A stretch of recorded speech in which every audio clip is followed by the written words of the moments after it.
नमस्कार, मैं अशोक कुमार पांडे। स्वागत है आपका द क्रेडिबल न्यूज पर। कल का दिन और कल की रात मिडिल ईस्ट में घटनाओं से भरी रही है। चाहे वो सऊदी अरबिया हो, यूएई हो, बहरीन हो, इजराइल, ईरान तो है ही।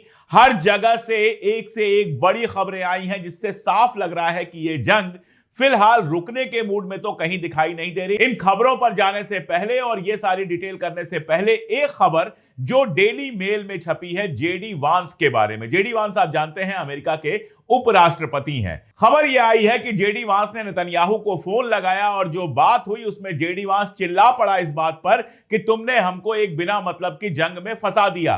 तुमने ये कहा था, तुम्हारी मोसाद ने ये कहा था कि एक बार वहां के लीडर को मार दो, खामनेई साहब को मार दो और उसके बाद ईरान में सब कुछ उलट पलट हो जाएगा, ईरान में सत्ता पलट जाएगी, ईरान हार मान लेगा। लेकिन यहां तो 25 दिन होने वाले हैं, 24 दिन होने वाले हैं, ईरान ने जीना हराम किया हुआ है और हमारे पास कोई रास्ता नहीं है, हमारे समझ में नहीं आ रहा है हम क्या करें। यह खबर डेली मेल की है। ये वो बात है जो बिना डेली मेल की या बिना किसी खबर के हम आपको पहले दिन से कह रहे हैं कि अमेरिका के पास कोई प्लान बी नहीं था। प्लान बी बनाया ही नहीं गया था, सिर्फ एक प्लान था और उसके सक्सेसफुल होने पर, उसके सफल होने पर इतना ज्यादा कॉन्फिडेंस था कि बस मान लिया गया था कि खामनेई साहब को शहीद कर दिया गया, लीडरशिप के कुछ लोगों को मार दिया गया और बस 48 घंटे के अंदर ईरान हमारे झंडे के नीचे आ जाएगा। लेकिन ईरानियों ने जो जबरदस्त तरीके से जवाब दिए हैं, ईरानियों ने जिस जबरदस्त तरीके से यह लड़ाई लड़ी है, अमेरिका वाकई परेशान दिख रहा है कि इससे बाहर कैसे निकलेंगे। इकलौता रास्ता अब जो उनके समझ में आ रहा है वो अपनी फौज भेजने का आ रहा है कि हम फौज भेजेंगे ईरान में और कुछ इलाके कब्जा कर लेंगे। इसीलिए 10 दिन की बात की ट्रंप ने कि 10 दिन की छूट हम और दे रहे हैं ताकि 10 दिन में उनकी मरीन वहां पर पहुंच सके। लेकिन कुछ और चीजें हैं जिनको समझना बहुत जरूरी है। क्या नेतन्याहू जानबूझकर अमेरिका की हर योजना को नुकसान पहुंचा रहा है? यह मैं क्यों कह रहा हूं? कल आप देखिए ट्रंप का बयान आता है कि 10 दिन तक ईरान के जो पावर प्लांट्स हैं और बाकी सारी चीजें हैं उन पर हमला नहीं होगा। और होता क्या है, कल आप देखते हैं कि इजराइल जानबूझकर जो 3 सबसे बड़े स्टील प्लांट्स हैं ईरान के, उनमें से 2 पर हमला करता है। एक जगह जहां हैवी वाटर बनता है जो एटॉमिक में काम आता है, न्यूक्लियर रिएक्टर में काम आता है, उस हैवी वाटर प्लांट पर हमला करता है। इसका मतलब सीधा सीधा सा है कि जानबूझकर ये हमले किए गए कि ट्रंप कुछ भी कहता रहे, हमें जो करना है वो हम करते रहेंगे। पजेश्कियन साहब का ट्वीट पढ़िए, उन्होंने साफ साफ लिखा है कि अमेरिका धोखा दे रहा है, अमेरिका कह कुछ रहा है और कर कुछ रहा है और इसका बदला हम कायदे से लेंगे। और कल ही ईरान के मिलिट्री कमांडर की आ गई ट्वीट जिसमें वो कहते हैं कि अब आंख के बदले आंख का मामला नहीं रह गया है, बराबरी का मुकाबला नहीं रह गया है। अब हम जितनी चोट तुम पहुंचाओगे उससे ज्यादा चोट तुम्हें पहुंचाएंगे। तो आप देखिए शुरुआत कैसे की है ईरान ने। इजराइल ने जो अटैक किया उसमें एक और अटैक किया गया और वो अटैक हुआ अमीर कबीर यूनिवर्सिटी पर। अमीर कबीर यूनिवर्सिटी तेहरान में है और इसको ईरान की आईआईटी की तरह जाना जाता है। जो लोग इंडियन हैं वो जानते हैं आईआईटी की क्या वैल्यू होती है। यहां से इंजीनियर्स तैयार होते हैं और जानबूझकर उस यूनिवर्सिटी पर हमला किया गया। अब यूनाइटेड नेशन की तो बात ही मत कीजिए। यूनाइटेड नेशन के हिसाब से किसी भी यूनिवर्सिटी, किसी भी एजुकेशनल इंस्टीट्यूट पर हमला करना वार क्राइम है। लेकिन जिस जंग की शुरुआत ही मीनाब में बच्चियों को मार के हुई हो, मीनाब में 2 स्कूलों को तोड़कर हुई हो, वहां यूनिवर्सिटी पर हमला करना कौन सी बड़ी बात। तुरंत पलटकर हाइफा में जो इजराइल टेक्निकल यूनिवर्सिटी है, इजराइल यूनिवर्सिटी ऑफ टेक्नोलॉजी जो है, उसके ऊपर हमला किया ईरान ने और बहुत क्लियर किया कि ठीक है, अगर आप इस लेवल पर उतरेंगे तो हम भी इस लेवल पर उतरेंगे। और इसके अलावा जो हमले कल किए गए हैं वो बेहद जबरदस्त हैं। इजराइल के अंदर तेल अवीव के मार्केट एरिया में हमला किया गया है जहां काफी लोगों के मारे जाने की खबर है। हालांकि खबर नहीं आएगी, इजराइल छुपा ले जाएगा। अभी घायल होने की बात कर रहे हैं। कई बार मुझे लगता है कि इजराइल वाकई भगवान का चुना हुआ देश है, खुदा का चुना हुआ देश है, क्योंकि वहां लोग घायल तो होते हैं, मरते नहीं है। खबर आती है 475 लोग घायल हो गए लेकिन उनमें से कोई मरता नहीं है। जादू है कोई कि कोई मरता नहीं है। असल में किसी के मरने की खबर बाहर लाई नहीं जाती है कि इजरायली सोसाइटी जो पहले से इतना घबराई हुई है, कोई इजिप्ट की तरफ से भाग रहा है, कोई किसी तरफ से भाग रहा है, अगर ये खबरें आने लगी कि लेबनान के हमले में नॉर्थ में और ईरान के हमले में तेल अवीव में लगातार लोग मारे जा रहे हैं, तो इजरायली मुल्क छोड़कर भाग जाएंगे, वो अपने मुल्क में टिकेंगे भी नहीं। तो बाजार एरिया पे हमला किया और जैसा ईरान ने कहा था, मिडिल ईस्ट के खास तौर पर उन कंट्रीज को निशाना बनाना शुरू किया जो पूरे तौर पर इजराइल के साथ, अमेरिका के साथ खुल के आ गए हैं। आगे बढ़ने से पहले वही अपील कि अगर आप हमारे वीडियोस रेगुलर देख रहे हैं या ये वीडियो आपको पसंद आ रहा है और अब तक चैनल सब्सक्राइब नहीं किया है, तो चैनल को सब्सक्राइब जरूर कर दीजिए और अगर हमारी ताकत बनना चाहें तो हमारी मेंबरशिप ले लीजिए। कैसे लेना है ये तो आप जानते ही हैं। एक लिस्ट जारी हुई थी जिसमें बताया गया था हम किस किस जगह को हिट करेंगे।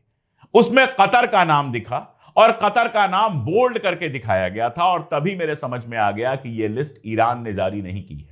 यह लिस्ट जानबूझकर फैलाई गई है इजराइल द्वारा या अमेरिका द्वारा या उनके जो आईटी सेल होते हैं उनके द्वारा, ताकि बदनाम किया जा सके ईरान को कि देखो कतर इस जंग से बाहर चला गया, फिर भी कतर के ऊपर हमला हो रहा है। जब मैं रात को सोया तो मेरे दिमाग में यही चीज थी और मैं क्लियर था कि अगर सुबह तक कतर पर कोई हमला नहीं होता है, इसका मतलब है कि ईरान ने नहीं, इजराइल ने इस तरह की लिस्ट जारी की है। इसलिए इस तरह की लिस्ट आपको सोशल मीडिया, यूट्यूब पर दिखाई दे तो जैसा मैं कहता हूं, पिंच ऑफ सॉल्ट के साथ, यानी थोड़े शक के साथ ऐसी लिस्ट को देखिए। आजकल जो सोशल मीडिया पर आ रहा है वो सब सही नहीं है। अगर ईरान को कोई लिस्ट जारी करनी होती तो वो ईरान के किसी ऑफिशियल साइट से आता, अराक्ची जारी करते या कोई और जारी करता जो वहां का जिम्मेदार आदमी होता। ऐसे अगर सोशल मीडिया पे कोई लिस्ट चली आए तो उसको स्वीकार मत कीजिए।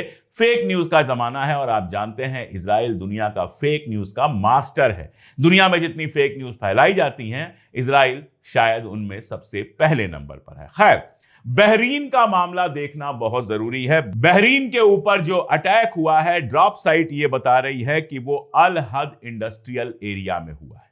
तो जाहिर है कि आपने स्टील प्लांट जो ईरान का था वहां पर हमला किया, तो उसने पलटकर अभी बहरीन के अल हद प्लांट पर हमला किया है, इंडस्ट्रियल एरिया में हमला किया है और जबरदस्त विस्फोट सुनाई दे रहे हैं। अब बहरीन में जो विस्फोट सुनाई दे रहे हैं वो सिर्फ ईरान की मिसाइल से नहीं सुनाई दे रहे हैं।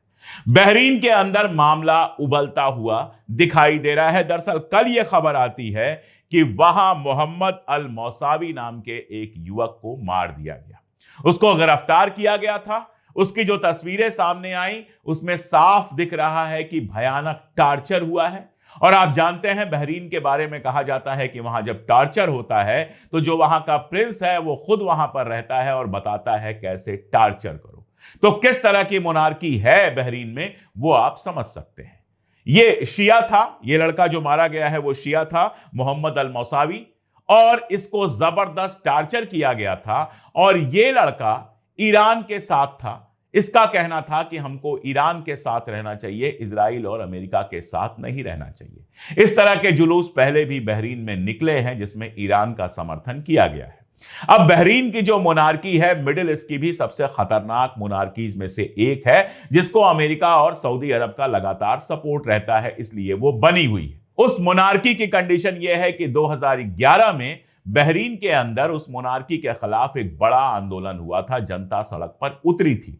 और अगर सऊदी अरब ने अपनी आर्मी और पुलिस भेजकर लोगों को मारा पीटा नहीं होता, उस प्रदर्शन को दबाया नहीं होता, गिरफ्तार नहीं किया गया होता लोगों को, और लोगों को भयानक टार्चर नहीं किया गया होता, काफी लोग मारे भी गए थे उस वक्त, तो बहरीन की मोनार्की चली गई होती और बहरीन में डेमोक्रेसी आ जाती। अब मजेदार बात यह है कि अमेरिका को ईरान में डेमोक्रेसी चाहिए, जबकि ईरान में पहले से डेमोक्रेसी है। वहां कोई शाह शहंशाह नहीं है, वहां तो वो शाह को लाकर बिठाना चाह रहे हैं डेमोक्रेसी के नाम पर। लेकिन बहरीन में उनको डेमोक्रेसी नहीं चाहिए, मिडिल ईस्ट में कहीं और डेमोक्रेसी नहीं चाहिए, क्योंकि बहरीन का जो शाह है वो उनके कदमों में झुका रहता है। इस लड़के के मारे जाने के बाद कल लगातार बहरीन से वीडियोज आ रहे हैं जिसमें दिखाई दे रहा है कि जबरदस्त प्रदर्शन चल रहे हैं।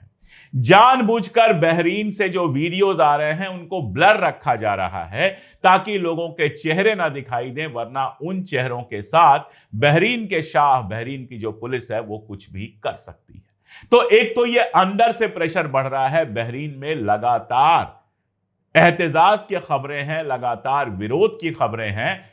सारी खबरें निकलकर बाहर नहीं आती, लेकिन जो खबरें हैं वो ये हैं कि बहरीन की जनता का गुस्सा इस लड़के के मौत की खबर आने के बाद और तेज बढ़ा है। लोग सड़कों पे आए हैं और लोग मुखालिफत कर रहे हैं वहां के शाह की। ये तो नंबर 1 बात है। नंबर 2 ये कि बहरीन की मिलिट्री ने बाकायदा एक वीडियो जारी किया और कहा कि हम ईरान का मुकाबला करने के लिए तैयार हैं। बहरीन की कुल आबादी जो है वो 20 लाख के आसपास है और बहरीन की आर्मी के बारे में मैं आपको बताता हूं कि कितनी शानदार आर्मी है बहरीन के बारे में। डिफेंस फोर्स जो उनकी है, यानी जिसको आप आर्मी कह सकते हैं, उसमें कुल 12,000 लोग हैं। जो उनकी नेवी है उसमें कुल 3,000 लोग हैं। जो एयरफोर्स है उसमें भी कुल 3,000 लोग हैं और जो पैरामिलिट्री फोर्सेस हैं वो तकरीबन 400 के आसपास है। यानी इन सब को अगर आप एक साथ ले लो तो बहरीन जो है कुल जमा जो उसकी आर्मी, नेवी, एयरफोर्स, पैरामिलिट्री सब मिलाकर बनती है वो 18,400 बनती है। और ईरान की जो रेगुलर सेना है वो भी 5-6 लाख है और अब तो उनका कहना है कि रिजर्विस्ट वगैरह को मिलाकर 10 लाख की आर्मी उन्होंने खड़ी की है। तो आप समझ सकते हैं कि बहरीन की कुल मिलाकर 12,400 की जो आर्मी है, जिसने कभी कोई जंग नहीं लड़ी है, जिसका काम दरअसल देश के अंदर, मुल्क के अंदर जो लोग शाह की मुखालिफत करें उनको पकड़ना और गिरफ्तार करना है, या फिर जो उनके बॉसेज यानी अमेरिका की आर्मी के जो वहां पे कैंप्स हैं उनकी मदद करना है, वो बहरीन की आर्मी ईरान से लड़ने को कह रही है। जाहिर सी बात है कि अमेरिका ये कहलवा रहा है ताकि दुनिया में मैसेज जाए कि अरब मुल्क ईरान के खिलाफ हो रहे हैं, वरना बहरीन की औकात है ही नहीं कि वो ईरान का मुकाबला कर सके। अब आते हैं सऊदी अरबिया पर। सऊदी अरबिया के प्रिंस को लेकर, क्राउन प्रिंस को लेकर, एमबीएस को लेकर पहले भी यह खबर न्यूयॉर्क टाइम्स में आई थी और उसके बाद उन्होंने सीधे मना कर दिया था कि नहीं, उन्होंने मना नहीं किया था, सऊदी अरबिया ने, सऊदी अरबिया के रिस्पॉन्सिबल ऑफिसर्स ने यह मना किया था कि हम ऐसा कुछ नहीं कर रहे हैं, हम ट्रंप से ईरान पर हमले के लिए नहीं कह रहे हैं।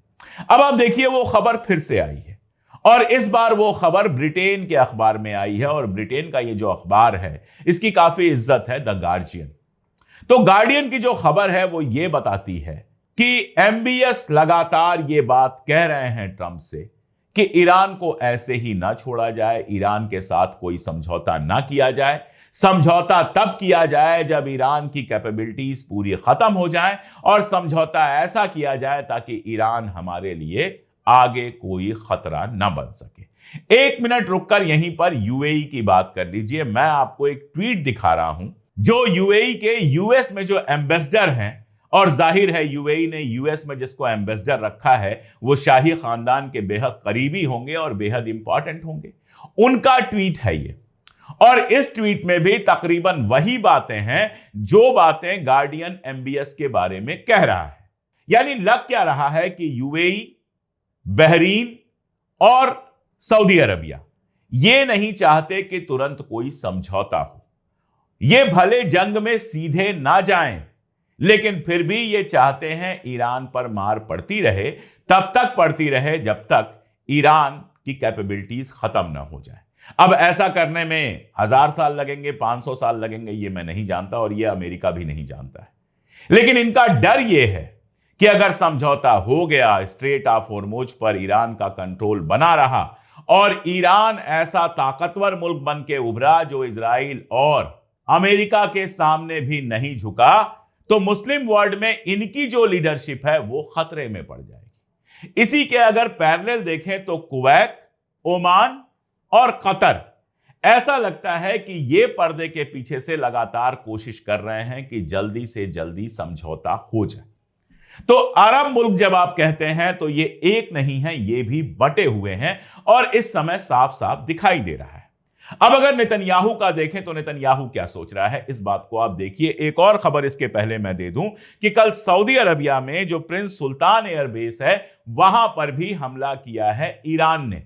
और उस हमले में दिखाई दे रहा है साफ साफ जो सैटेलाइट पिक्चर्स हैं कि एयरबेस को भी जबरदस्त नुकसान पहुंचा है और वहां पर कम से कम 2 जहाजें जो फ्यूल करने वाली जहाजें हैं, जो आसमान में उड़ती हुई जहाजों में तेल भर देती हैं, उन जहाजों को जबरदस्त नुकसान पहुंचा है। तो प्रिंस सुल्तान एयरबेस का इस्तेमाल अमेरिका कर रहा है, यह बिल्कुल प्रूव्ड है जब वहां पर उसकी जहाजें लगातार हैं।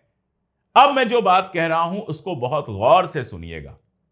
इसने उसको मारा, उसने इसको मारा, इसकी बिल्डिंग गिर गई, तेल अवीव में इतना नुकसान हुआ, हाइफा में इतना नुकसान हुआ, वो तो ठीक है, वो तो सब बताएंगे, लेकिन एनालिसिस कभी कभी गौर से सुननी चाहिए, वो ज्यादा इंपॉर्टेंट मुझे लगती है। तो यह है कि इजराइल क्या सोच रहा है। इसमें कोई दो राय नहीं है कि इजराइल को जबरदस्त नुकसान हो रहा है। इसमें कोई दो राय नहीं है कि 1 बिलियन शेकल रोज उसके बर्बाद हो रहे हैं। इसमें कोई दो राय नहीं है कि वहां की आर्मी थक चुकी है 2-2.5 साल से लगातार लड़ते हुए। जिस तरह से लेबनान में हिजबुल्लाह लगातार मार रहा है, ईरान में जिस तरह से कोई सफलता नहीं मिल रही है, उसमें उसकी आर्मी की थकान और बढ़ती जा रही है और उसका आर्मी चीफ कहता है कि हमारी आर्मी लड़ने के लिए तैयार नहीं है। यह सब कुछ है, लेकिन इसके बावजूद इजराइल लगातार अटैक क्यों कर रहा है? क्यों इजराइल चाहता है कि यह जंग चलती रहे, जबकि यह तय हो चुका है, खुद अमेरिका का इंटेलिजेंस यह मान चुका है कि इस जंग से ऐसा नहीं है कि रेजीम बदलेगी, यानी रेजीम बदलने वाली नहीं है। इजराइल के ऐसा चाहने की कई वजह हैं। पहली बात तो यह कि जंग खत्म होने से पहले वो जितना ईरान को नुकसान पहुंचा सकता है उतना नुकसान पहुंचाना चाहता है, क्योंकि वो जानता है कि इजराइल में तो जो नुकसान होगा उसकी पर्ची या तो शेखों पे कट जाएगी या अमेरिका पे कट जाएगी। अमेरिका के लोगों के मुंह से, अमेरिका के गरीबों के मुंह से निवाला छीनकर इजराइल को दे दिया जाएगा। अमेरिका दुबला होता जाएगा, इजराइल मोटा होता जाएगा। जानता है कि उसके जो नुकसान हुए हैं वो तो अमेरिका भर देगा इस तरह से या उस तरह से, लेकिन ईरान के लिए दिक्कत होगी। ईरान में जो नुकसान हो रहा है उसको कैसे भरा जाएगा, ये दिक्कत वाली बात होगी। एक तो ये हो गया। दूसरा मामला ये है, जो मुझे लगता है कि वो चाहता है, वो जानता है कि जितना वो हमला करेगा ईरान पर, ईरान पलटकर इजराइल पर तो हमला करेगा ही, साथ में जो इजराइल के साथ खड़े दिख रहे गल्फ स्टेट्स हैं उनके ऊपर भी हमला करेगा। दुबई पर हमला करेगा। कल की खबर है कि दुबई में एक होटल को हिट किया गया है। अबू धाबी में भी कई सारे इंपैक्ट्स हुए हैं। अबू धाबी पुलिस का एक बयान आया है जिसमें उसका कहना है कि नहीं, मिसाइल को आसमान में ही मार दिया गया था, इंटरसेप्ट कर दिया गया था, ढिबरी से नुकसान आया है। अब ढिबरी से हुआ है, मिसाइल से हुआ है, ये तो वही जानते हैं, मैं तो वहां पर हूं नहीं। यानी यूएई पर लगातार हमले हो रहे हैं, सऊदी अरबिया पर हमले हो रहे हैं, बहरीन पर हमले हो रहे हैं, कतर पे हो चुके हैं, और कतर को फंसाने के लिए ही वो लिस्ट चलाई गई थी, ये मैंने आपको बताया। कतर में जो एलएनजी का प्रोडक्शन है वो अगले 4-5 साल में नॉर्मल हो पाएगा, ये भी मैंने आपको बताया। तो इजराइल ये चाहता है कि जितना इन पर हमला हो उतना मिडिल ईस्ट के देश, अरब देश, गल्फ कंट्रीज कमजोर होती जाएंगी। इनका पावर है बिजनेस, इनका पावर है पैसा। वो बिजनेस और पैसा जितना कमजोर होगा इजराइल के लिए उतना ही अच्छा होगा। आप जानते हैं ग्रेटर इजराइल के ख्वाब में सऊदी अरबिया का भी हिस्सा है, तो सऊदी अरबिया जितना कमजोर हो इजराइल के लिए अच्छा है। यूएई का असर जितना घटे और घटेगा, तो इसमें तो कोई दो राय नहीं है कि इस जंग का परिणाम कुछ भी हो, लेकिन दुबई अब वैसा नहीं रह गया जो 28 फरवरी से पहले था। अब दुबई में इन्वेस्ट करने में, दुबई में मकान खरीदने में, दुबई में शिफ्ट होने से पहले 1000 बार आदमी सोचेगा। और यह भी हो सकता है कि दुबई में जो पैसा लगा हुआ है वो पैसा काफी सारा निकल जाए। ऐसे ही या सऊदी अरबिया, कल मैंने डिटेल में बताया था कि नियान जैसा जो उनका प्रोडक्शन है वो लटक गया है। तो स्टेट ये जितने कमजोर होंगे इजराइल के लिए उतना अच्छा है।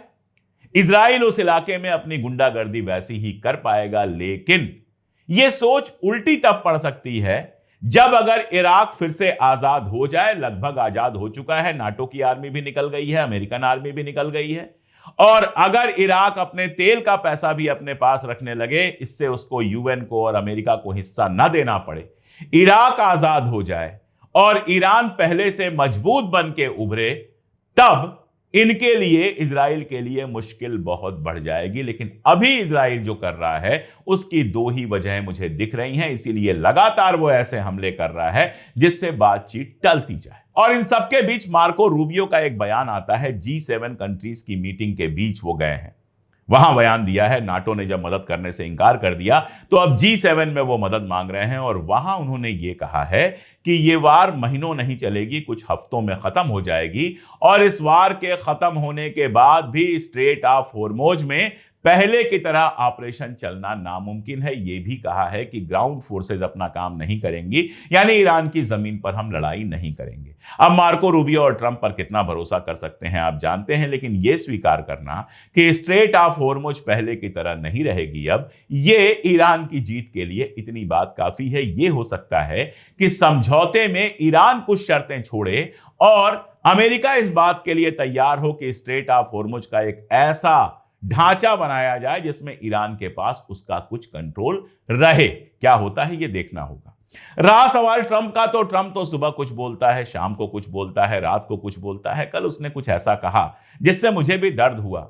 सबके बावजूद सऊदी अरबिया एक खुद मुख्तार मुल्क है, एक ऐसा मुल्क है जो मक्का और मदीना की रक्षा करता है, उसका कस्टोडियन है। उसके बारे में यह कहना कि सऊदी अरबिया का प्रिंस मेरी ऐस किस करने के लिए तैयार नहीं था, लेकिन अब वो मेरे साथ बहुत अच्छा व्यवहार करता है, मैं इसको क्या एक्सप्लेन करूं। ये आपकी इज्जत को सारी दुनिया के सामने मिट्टी में मिलाना है, लेकिन आप पर कोई फर्क नहीं पड़ता है, तो फिर क्या कहा जा सकता है। तो फिलहाल ये हालात हैं कि लड़ाई अभी चल रही है। जमीन पर सेना उतरेगी कि नहीं उतरेगी कोई नहीं जानता, लेकिन तैयारी पूरी है। अमेरिका ने जो 10 दिन तक मियाद बढ़ाई है, उसकी एक वजह यह हो सकती है कि जो सेना पहुंच जानी थी अभी तक, नेवी जो पहुंच जानी थी वो पहुंची नहीं है, उसको पहुंचने में 10 दिन लगेगा। लेकिन ऐसे धोखे ईरान इतनी बार खा चुका है कि ईरान इन धोखों में नहीं आ रहा है, इसलिए ईरान ने भी अपना अटैक जारी रखा है। और जिस तरह से बहरीन में मूवमेंट खड़ा हुआ है, इस बार सऊदी अरबिया के लिए मदद भेज पाना इतना आसान नहीं होगा, क्योंकि सऊदी अरबिया अगर मदद भेजेगा तो ईरान भी मदद भेज सकता है। तो नजर बनाए रखिए, कहीं ऐसा ना हो कि बाकी तो जो हो वो हो, इराक उधर आजाद हो गया है और इधर बहरीन में सरकार पलट जाए, बहरीन में कोई ईरान समर्थक सरकार आ जाए, शाह को सऊदी अरबिया या अमेरिका की शरण लेनी पड़े। ये सारा कुछ पॉसिबल है। मिडिल ईस्ट का ये वार सारी दुनिया को बदल कर रख देगा, मिडिल ईस्ट को तो बुरी तरह से बदलेगा, ये तो तय है। आगे जैसे भी जो कुछ होता रहेगा मैं लगातार अपडेट करता रहूंगा। जुड़े रहिए हमारे साथ, देखते रहिए हमारे वीडियोस। बहुत शुक्रिया।